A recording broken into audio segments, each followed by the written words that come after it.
सीखना।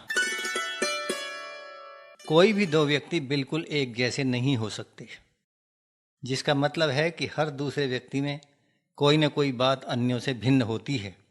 उसका वातावरण और स्वभाव भिन्न होता है, उसके संपर्क और अनुभव अलग होते हैं।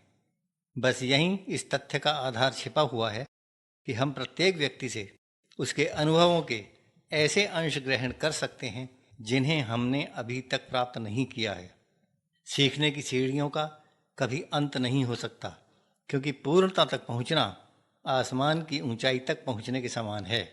एक उदाहरण लें, किसी युवक से कोई वयोवृद्ध भी वे सारी बातें सीख सकता है जो युवक के भिन्न व्यवसाय या सेवा से संबंधित हों, जो युवक के भिन्न अध्ययन से संबंधित हों, जो युवक के ज़माने से संबंधित हों और जो युवक की अपनी दुनिया से संबंधित हों।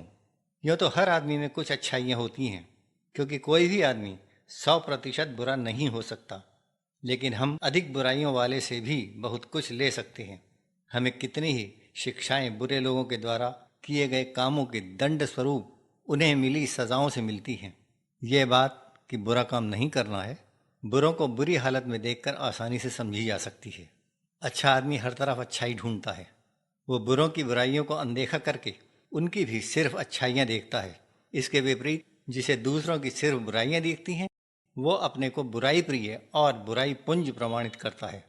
उसके भीतर की बुराइयों का पर्दा उसकी आंखों पर बनकर इस प्रकार छा जाता है कि वह दूसरों की अच्छाइयों को भीतर नहीं घुसने देता। आदमी में बुराइयों का होना बिल्कुल अस्वाभाविक नहीं है, लेकिन उन्हें दूर करने के लिए कोई प्रयास न करना बहुत बुरा है। यदि कहीं की सफाई न करो तो गंदगी की परत के ऊपर परत चढ़ती चली जाती है और कालांतर में वहाँ सड़न पैदा होने लगती है। विविध धर्म ग्रंथों में, जगह जगह होने वाले प्रवचनों में, चिंतन संबंधी प्रसारणों में, संत महात्माओं की जीवनियों में, सुविचारों और अनमोल वचनों से संबंधित लेखों तथा सूक्तियों में यही संदेश निहित रहता है कि आदमी को स्वयं और समाज के लिए अधिकाधिक अच्छा बनने की आवश्यकता है। अच्छा बनने की राह में जिस व्यक्ति से कुछ सीखा जाता है, उसका बड़ा छोटा होना महत्वपूर्ण नहीं है। महत्वपूर्ण है उससे सीखी जाने वाली बात। यदि किसी बहुत बड़ी हस्ती में कोई ऐब है तो वह त्याज्य है, और यदि किसी बहुत छोटे आदमी में कोई सद्गुण है तो वह ग्राह्य है।